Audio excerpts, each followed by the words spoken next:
Okay, there you are. Well, great. Just do me a favor, just move the stand just a little bit that way. You could adjust your cello too, that way. There you go. Just a little bit. There, perfect. Just get comfortable. Okay, so are the lesson plans, is that good for you? Do you feel like you want me to put more stuff in there? The lesson tracker, I mean. What do you mean, like more stuff, like more rep or like more information? More information. More information would be appreciated always. Okay. So. Well, good to know. I'm just trying to put just assignments and, due dates. And then the actual lesson is a video that if you watch, there will be more stuff there. But I could put in like keywords to work on, like, down bows or articulation or please do that. or something like that. Please do that. Yeah. Okay, no problem. Excellent. So today we're going to go through the following. We're going to review the string crossing exercise I introduced last week. We're going to talk about. What? Oh, you weren't there. Sorry, you weren't there. You came in later. So I'll explain the whole thing to you. That's right. You came in a little later, and I had already talked about that in studio class. And then we're going to talk about just how to practice in general. Lately, it seems like you're really focusing very well with your practice, but sometimes I've heard a lot of people say they really feel overwhelmed, like they don't know what to practice. And so today we'll tackle that. I usually get pretty overwhelmed, but I've gotten a pretty good routine of what to do. Surprisingly, did not expect that to happen because I don't. So can you it happened. Share that with me? Like, what do you do exactly? Do you write it down? Do you follow it? Warm up. Well, it's a warm up, but it's like a really long warm up. Yeah. It's like I do like about an hour of each scale, depending on. I had a crop ton of scales, so I cut them in half. Mm-hmm. It's like half of them one week, the other half the next week, and I pretty much I would go through each scale, play it once. If I'm fine, then I move on. If I'm not, then I'll work on it. Mm-hmm. That usually takes about an hour or so, and then I'll go through Sevchik, work on that, and then I work on Popper, and then I do Vivaldi. And sometimes I'll go backwards, I'll do my scales backwards if I feel tired or something. I need to refresh myself, or I'll mix up the order, but I usually always start with scales, and then I just work through everything. Awesome. Well, that's very good to hear. Here are a couple of things you can add to that. One is, as we get more and more things to work on, instead of being overwhelmed, you can put times on each thing. So, for example, the string crossing exercises I'm going to give you guys could last maybe 5 to 10 minutes, depending on how slow you go. So you can actually say, okay, I'm going to do string crossing exercises first. That's 5 minutes. Then I'm going to do 30 minutes of the scale, for example. And you could choose which scales you're going to play. And then maybe you even can have other exercises that we're going to do, and maybe those could be even 2 or 3 minutes, 5 minutes. Having a timer is a good idea, because sometimes people get obsessed over one thing and they just keep playing and playing and playing and playing, and it's 5 hours later and you've only been playing one measure. So instead, put a timer on, and if you're not satisfied with it, put another timer on. This is a very good. I feel like that's not my problem. Well, I mean, I can't say I'm satisfied with my practicing, because I'm never satisfied with anything I do, but realistically... Sorry, I'm going to show you this video. Keep talking. I mean, realistically, I feel like I'm doing significantly better. Sometimes I just feel like I don't practice enough. I always feel like I could do more, which kind of sucks. Well, let's watch this video. This is David Finkel was a long time a cellist of the Emerson String Quartet, and this is from 9 years ago. And he was one of the first. He's a very famous cellist, by the way, but he was one of the first cellists to put lessons on YouTube. Which he's this guy. I never met him. I met him one time backstage, but he seems way ahead, always thinking of something new to do in a good way, if you know what I mean. And these cello talks, he calls them, they're basically 3-minute lessons. Like he talks about one thing and then he just tells you how to do it and then that's it. But let's listen to this one. It's very short, but I think it's helpful to what we're talking about.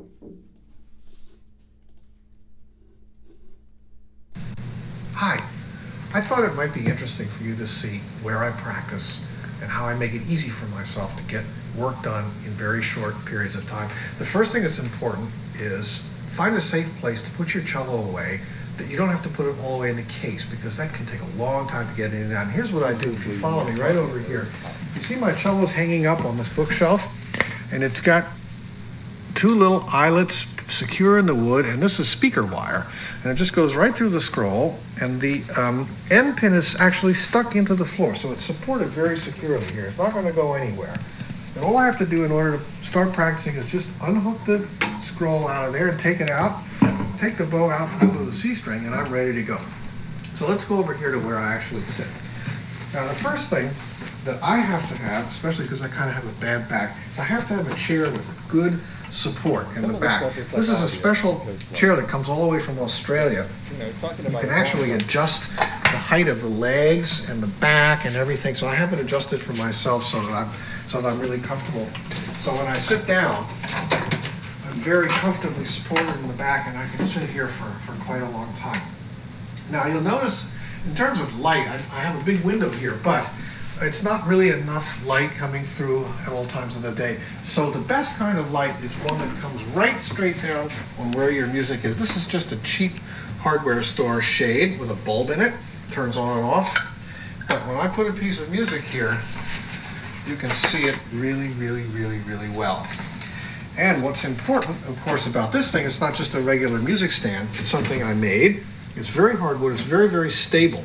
So that when I write, I can write on it, I can press really hard, and nothing goes through the back or the stand doesn't fall over. There's nothing worse than trying to write on a music stand that's falling over.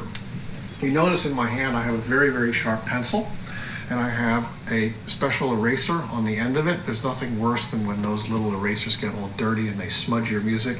So for that reason I keep a pencil sharpener handy, and I actually have lots of these little erasers.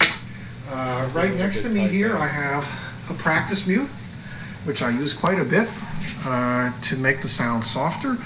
That way I force myself to play really loud without disturbing the neighbors, and also not fooling myself, because it's a small room, into thinking I'm making a big sound. My little scrubber here cleans the strings off. That's another lesson we talk about rosin and cleaning the strings. I have my rosin right here.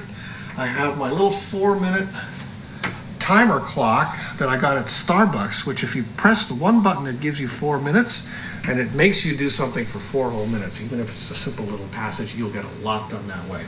I have a pitch machine here. So,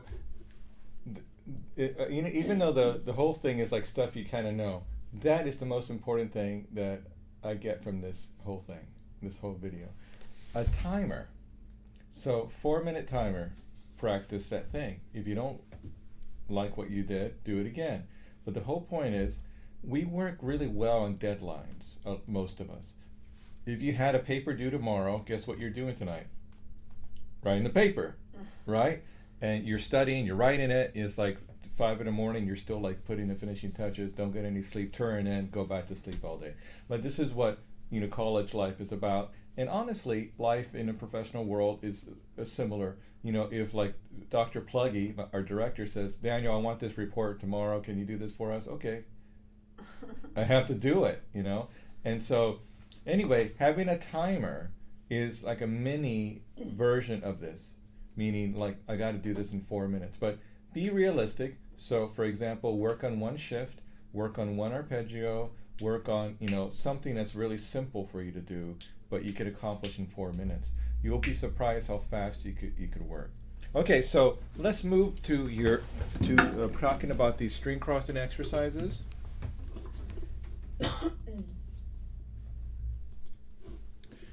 So the string crossing exercise comes from a violinist, like a lot of our exercises.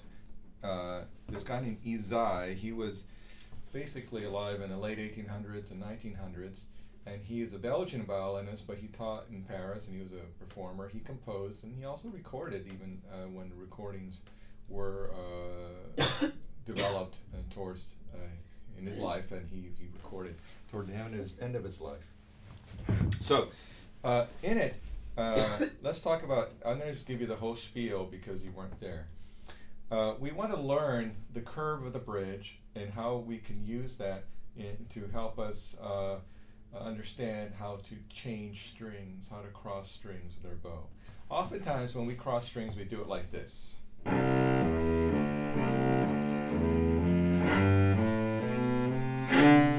Like we cross late and then too quick.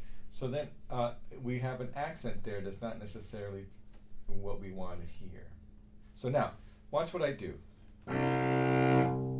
We start on the bow, on the string, and we move across very soft.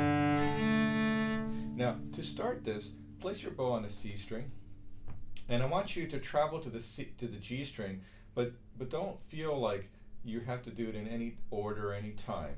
So to start, let's do it silently. You just did it, so silently, just like go over, really relaxed. Relax your joints there, your thumb and all the joints in your fingers. Keep your pinky pad on the bow, and now let's try it with you playing only from C to G like this. See? So whatever happens, happens. Just move over there, keep moving, keep moving. Just let it happen, move, move, move. Excellent. So now, let's see if we can make that happen within the first half of the bow.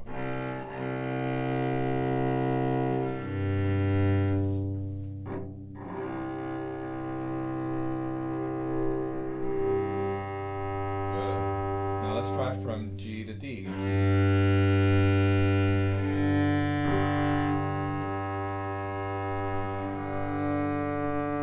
Now let's try from A to D.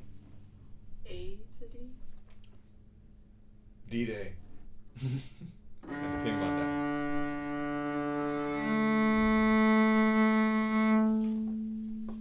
Excellent. So now, let's place our bow on the bridge, on the C string, right in the middle of the bow. Now, here's where we could be influenced by the curve of the bridge, by actually feeling the curve of the bridge. So to go to the A string, we got to go up. But if we only go up, we're going to wind up being crooked. And we also got to go forward. If we only go forward, we're going to do this, right? We're going to not reach. So we want to combine the upward and forward movements like that. And just stretch your arm out and then come back. So from a lower string to a higher string, we're going up and forward. From a higher string to a lower string, we're going down and back. Up and forward. Down and back. Pretty simple. So now, let's go back to the exercise we're doing. And now, let's put some limits on it. We're going to do half notes. Make sure you're pointing the right way with the tip of your bow, a little more out. So we're going to go 1, 2, so we're like in half notes like this. 1, 3, 4, 1, 2, 3. Ready, set, and move, very move. And relax in the up bow. Now freeze. Let's get more of a flat here. Yeah, so that happens with your thumb. Move with the thumb. Up bow, go. Down and back, down and back, down and back. Very good. You did a very nice job there. So now let's do the opposite way, starting with an up bow. Go. Up and forward. Up and forward. And down and back. Down and back. All right. Not bad. So now, when we are so the string has 3 parts to it, 3 sides to it. We have, like on the C string, let's say we have the right side, the top, and the left side. Each string has the right, the top, and the left. On the C string, we have like the cello side, see the bout side. So you could, like aim towards the cello without, taking a chunk out of it. We have the top of the cello, top of the string, and then we have the G string side. The G string, we have the C string side, the top, and the D string side. The D string side, the D, we have the G string, the top, and the A string side. And the A string, we have the D string side, the top, and the bout side, or the cello side. Place your bow, it's really helpful on the C string, for example. Place your bow towards the tip, and touch the bout, like that low. Now tug the string, now play up bow. So to play an up bow on the C string, see? It's actually easier to do that with your elbow up a little bit. Yeah. And approach it from like the right side. You notice how easy that was? Now when you play a down bow, go to the G string side. Now imagine, in a way, your first finger is like a hook. Not that you want a hook underneath, but in fact, it feels like your bow is like a hook. So hook in to the left side of the string on the C string. Now, go to the cello side, flat here, hook in on the right side. Go. Yeah, great sound. Now, for the extremes on the A string, play at the fraud, almost to the cello. Now hook in on the left side. Go. Now hook in on the right side.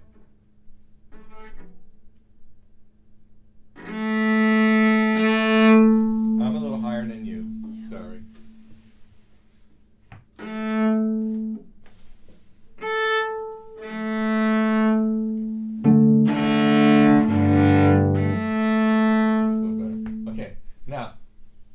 So now with that in mind, let's go back, and we're gonna add one note. Right before we leave the string we're on, like right before we leave C going to G, you're gonna play a very quick first finger on the string you're leaving. Watch this.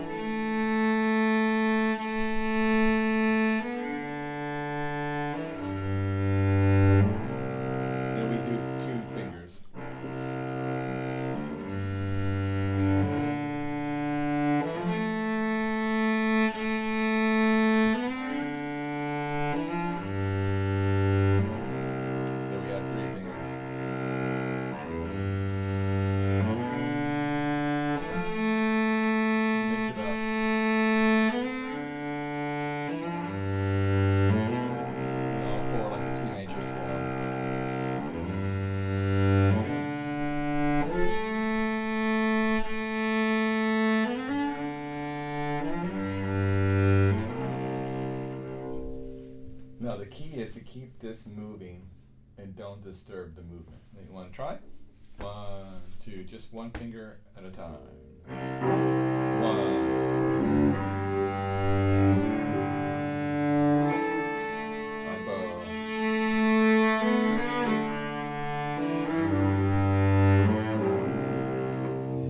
So I want you to work on that. Once you do the bowing exercise for like 2 or 3 minutes, then another 2 or 3 minutes, add in the first finger.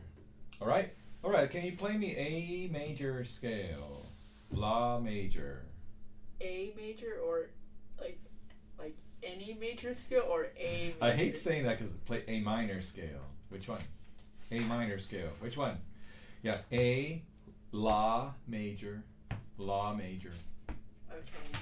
I don't think I looked at this one, but it's fine. Well, let me give you. I only went through like C through G. That's fine, because the next assignment is going to be G through B. So I'm just giving you a little heads up. Okay. So now let's look at it. Top fingering only. Don't worry about the other fingering. We have extensions and G string and D string, and then we're going to have 1 3 1 3 1 2 3 stretch. So G sharp, second finger higher. There we go. And then 1 2 1 2 1 2 3 on the top. 1 2 1 2 1 2 3. And that's it. So let's play nice and slow. 2 slurs. 1, 2, ready, go. Okay.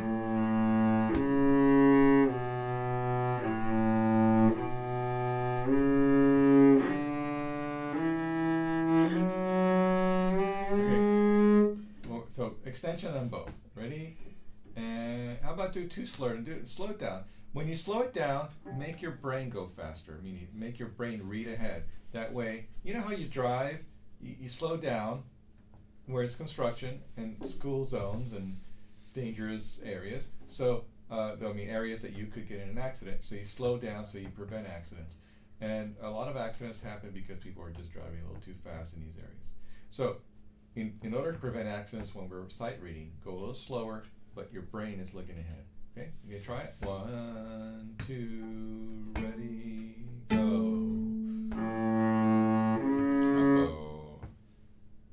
What? 2 slurs.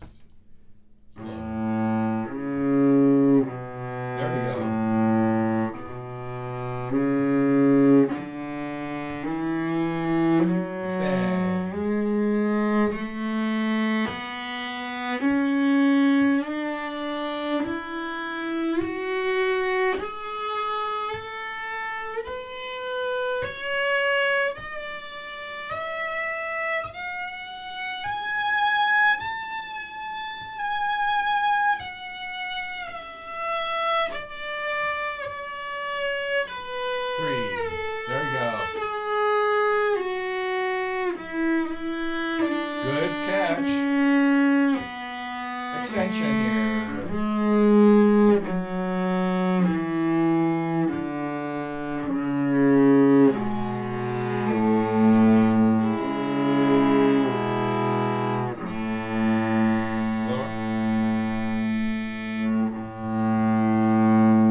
A good catch there at the end.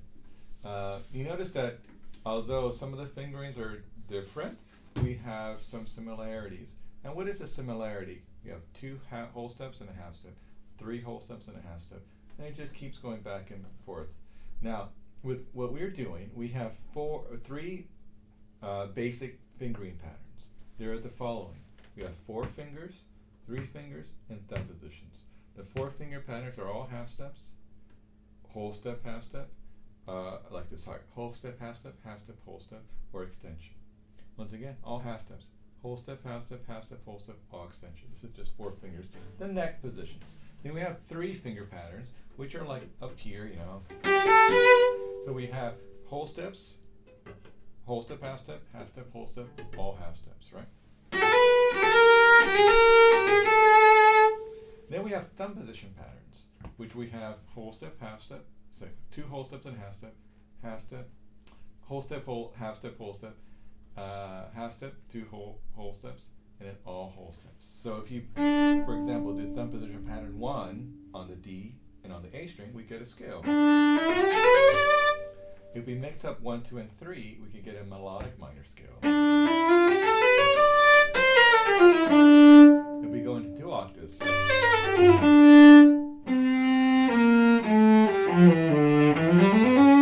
we could combine to do all 4.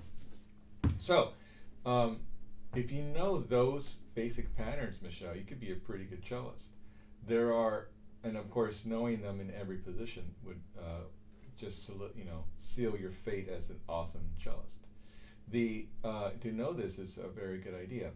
There are anomalies, some patterns outside of this patterns that I just showed you, but that's why we learn repertoire, because sometimes there will be a piece that just has weird fingerings in it, like the Saint-Saëns concerto. See, I have to do this kind of stuff. What is that? That's just like a one-off thing where you just have to figure it out. Same thing with some other concertos like Dvorak that have certain things in there that fall outside of these fingering patterns.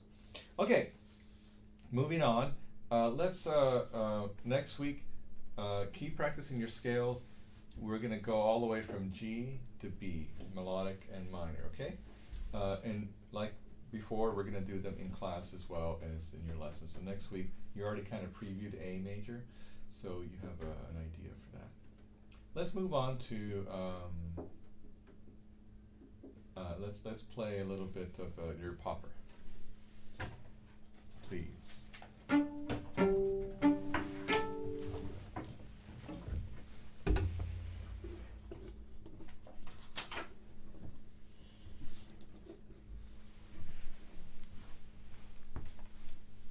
Okay.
Good job, Michelle. You cut through it. Are you your hand tired? A little. Well, we're going to talk about your bow stroke. I think is very good, but you have to learn how to like release that articulation. I think you were holding your tension a little bit too much. We do have a little pinch. This idea of the weight for the weight and wiggling back and forth. There is a little pinch in there, but when you over pinch, that's when we have an issue. So you got to be careful about the over pinching and the continuation of that feeling of just like grabbing on. We want to pinch, a gentle pinch where you let go. That's where the So place your bow right in the middle, for example. So feel the weight, wiggle, and then you let it go. Right, so the amount of letting go depends on what part of the piece you're in. So if it's more intense, more crescendo, you're probably going to let go less and continue the crescendo. This diminuendo. Or something more piano, you could do that. So now, so the two things here we want to work on. One is your bow stroke, relaxing that a little bit, and two is intonation, finding notes that are ringing naturally, that are ringing with the open strings. So let's work first on the ringing notes. So let's freeze every time we have a note that matches open A, D, G, or C.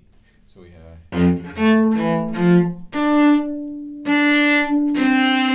these two. And again. So those notes, for lack of a better way of describing them, make them like fermatas. Stop on them and make them ring. Ready? Go from the beginning.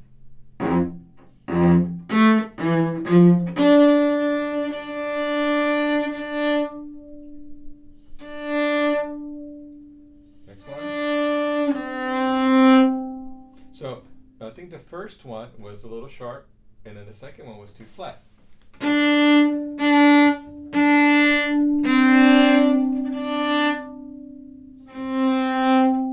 Now play the fourth finger. Now the next note is the C. So now let's play those three back to back. So we're going to start with a D.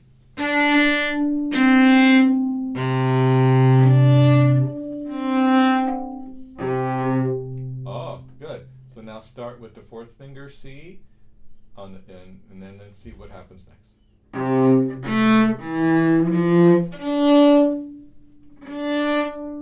Yeah. Go ahead and try that again.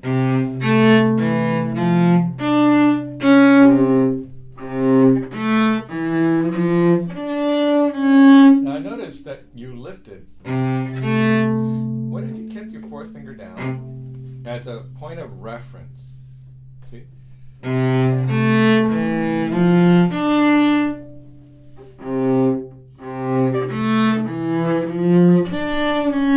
Now, let's do it again. You can let go once your first finger is totally set on the E.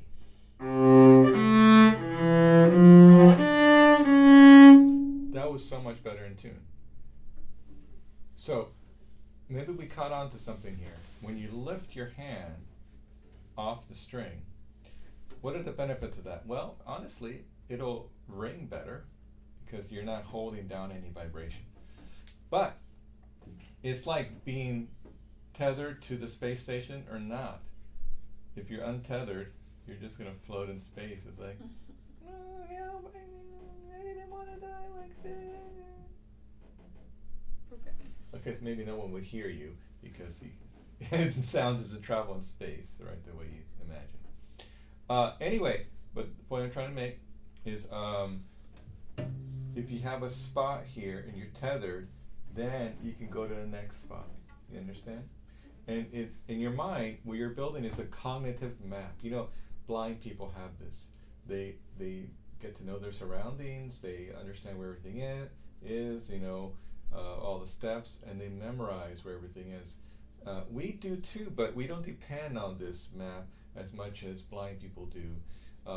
That's why, although people can't see, they're blind, their other senses are really, really good. So their sense of like hearing, they could hear, and they could hear like vibrations, you know, bouncing off walls, so they didn't know if a wall's closer or far away. Yeah, so it's pretty impressive. Anyway, what we're doing here by going from one note that's down to the next note and transferring weight from one note to the other, we're building a sort of cello cognitive map of the fingerboard. And so how do you know how things are measured? Well, because of your experience with that. So the more you do this kind of stuff, the more this map's going to be ingrained in you. So now, let's move on to this D. We have this note, and this note, the G and we gotta stretch. Next one. Then both of so the threes. Just play these. Go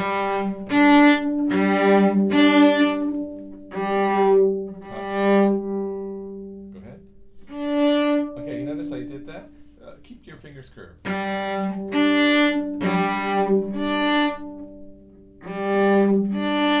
Just a little bit sharp, just a little bit. Again, go. Good now.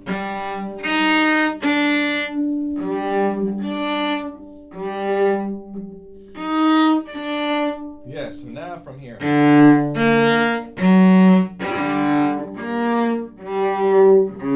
No, sorry, the one beat before.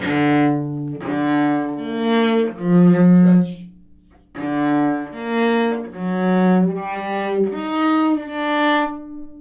little sharp. Now next one.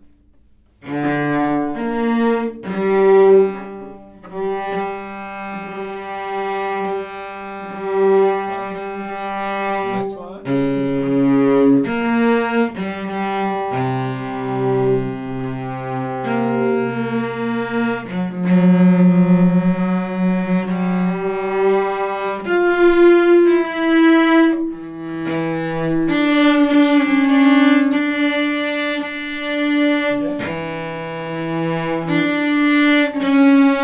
Here. Now keep your fourth finger down. See, like this. See.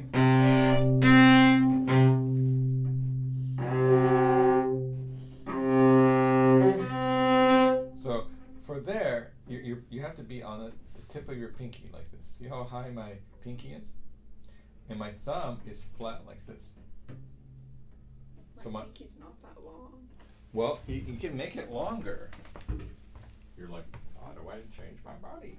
Well, like this. See? With this being higher, now your pinky looks taller. So it could look taller this way. And see, the first finger usually is able to flex a lot more. So, try to find that. This is flat. And just get comfortable here. So, almost as if your thumb is on this side. Try.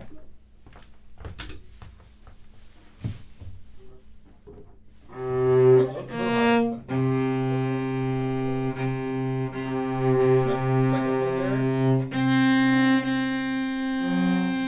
It's an octave C. With second finger, please. Yeah, so now.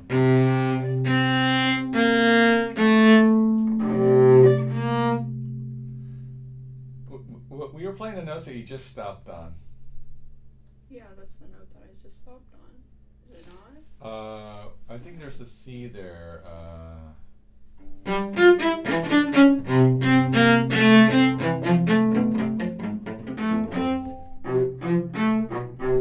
move back one. There it is. That's the. I stopped like 3 little triplets before that. But Oh, well, around there. So, but I want you to play this C and C in tune.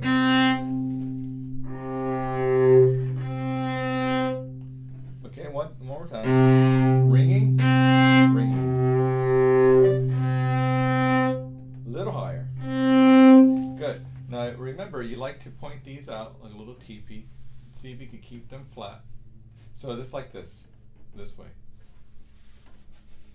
Yeah. Can you try that in position? There you go, it's a little better. And then remember your thumb.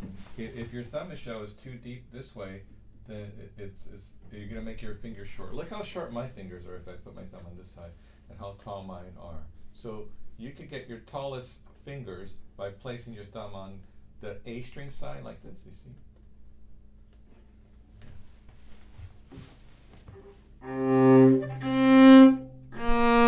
Yeah, so now let's go back to, I think that's the beginning of this measure. Sorry.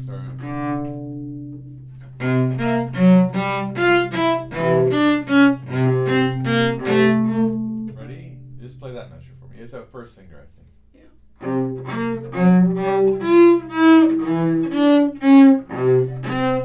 Okay, now let's review. We have this note, of course, and this note. This one's this one. Let's see if those notes are really speaking.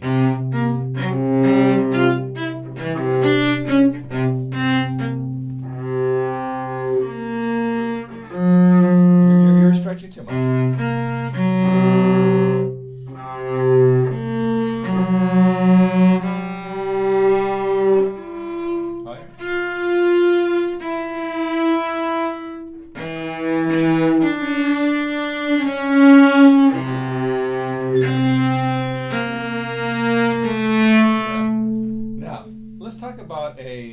A technique in Popper that is kind of unwritten is that we need to figure out when we can play double stops where there are none.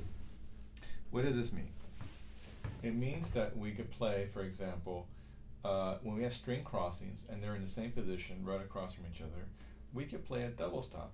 So, for example, here.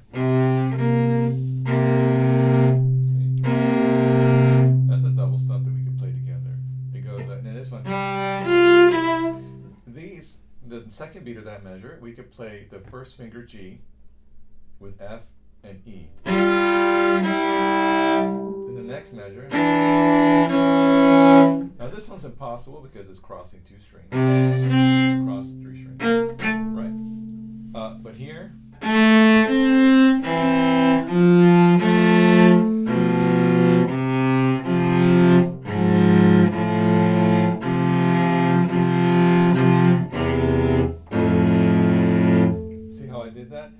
When you have string crossing like that, you can apply a double stop feeling to it. What do you think that does for our hand? Watch me again, see? The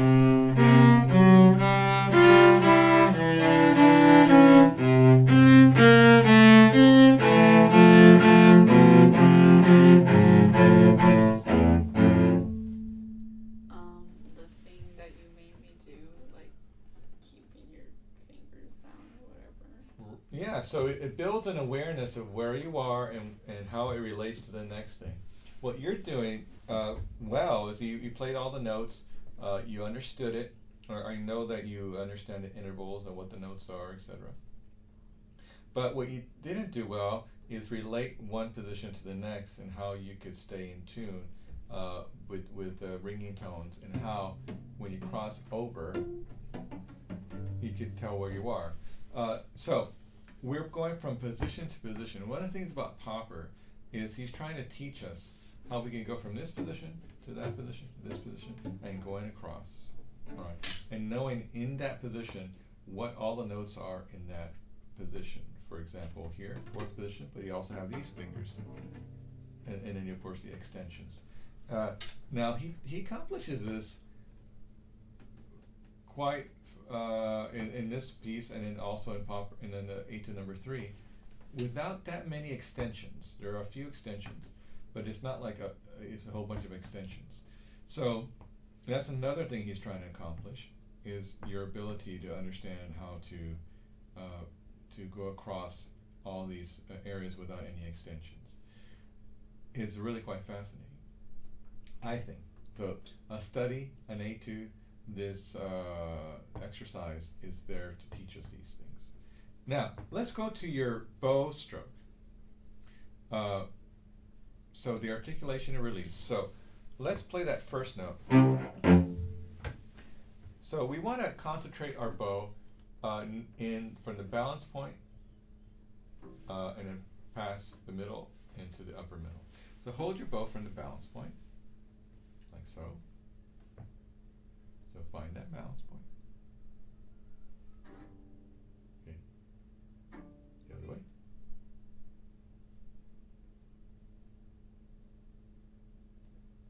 Good. Now, can you measure your smile? Smile big. Now, measure right here. Nice to see you smile. Now, from here, one more smile. Okay, so we're going to be playing like this, in this little section. Right in the middle. 2 smiles worth. Okay? So now what you want, go to that first F. There you go. Wait for the weight. Wiggle the string right and left and just go. Now play up bow. So remember, you want articulation and then the release. When you release, the string is spinning, it's vibrating. So if you keep pressing down, you're going to stop it from spinning and get a scratchy tone. See how the string, see how the bow goes down and then it just floats. A little higher. Tune it a little bit. There you go.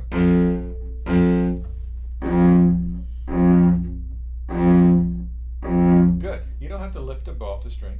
The hair always stays on the string. The stick goes up and down.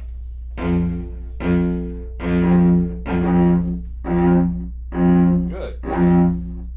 Now let's try the fourth finger on the G string. Same thing. Stay right in the middle. Make sure you get the good weight there.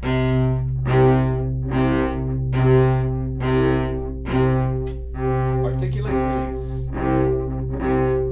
Short bows. Always release. Good. How about the fourth finger on the D string? Make sure it's ringing. Now, the string's getting thinner, so if you play with short bows and get a scratchy sound, just add a little bit of a bow. Make sure it's ringing. Good. Short bows.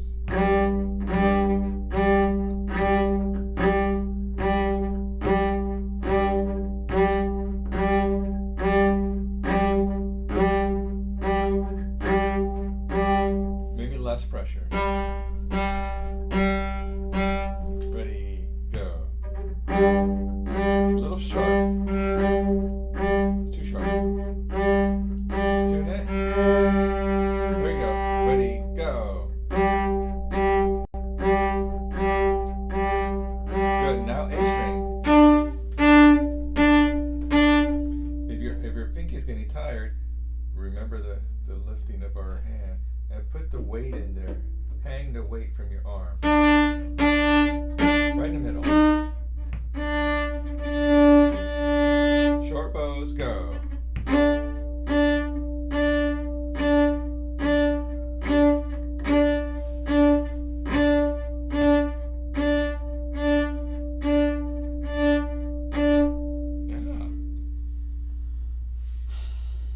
Yeah. So, now, it's hard to say like we could do that on each bow, but let me show you an effective way.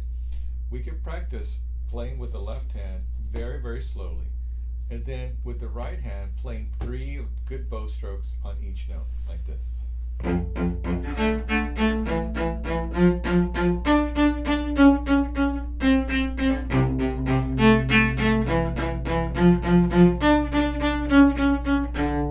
you try that?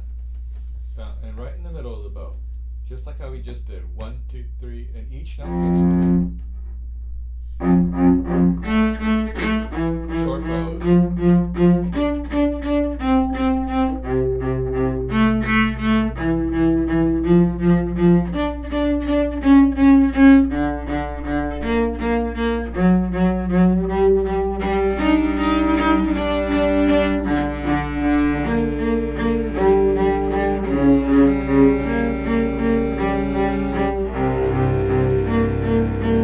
That's too far.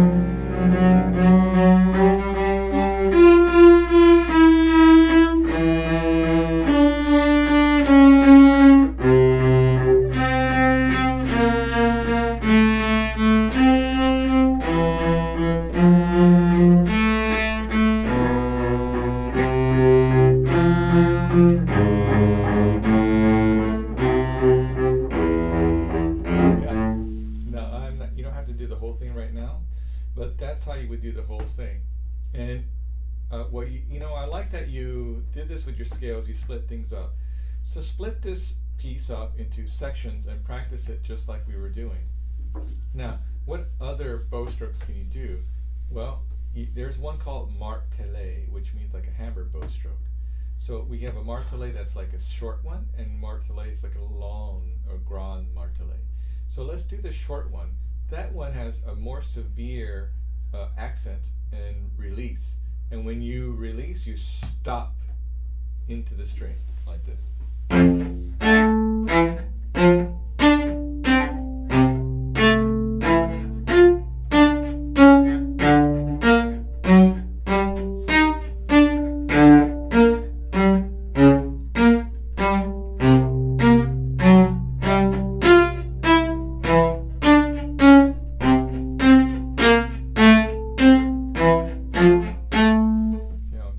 Can you try from the beginning? Just a little bit. 1, 2, 3, 4, 5, and go. You're right in the middle.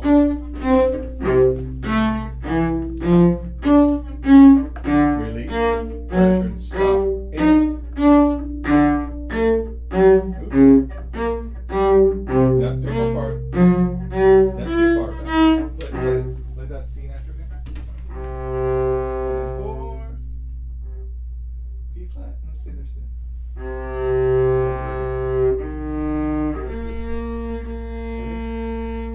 Play that.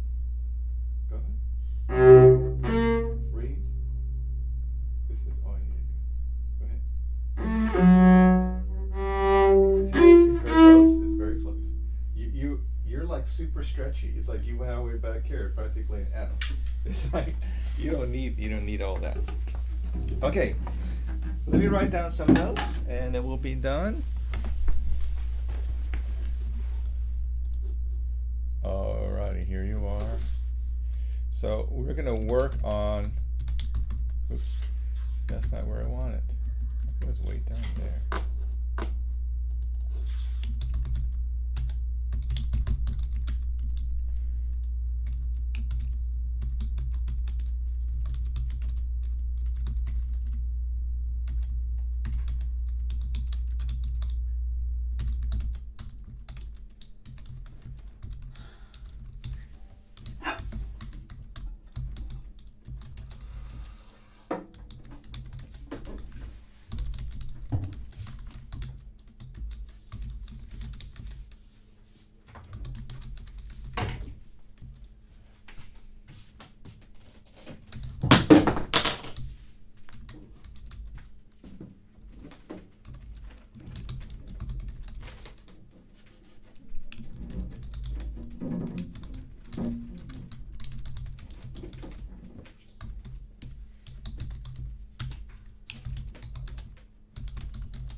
Okay, thank you.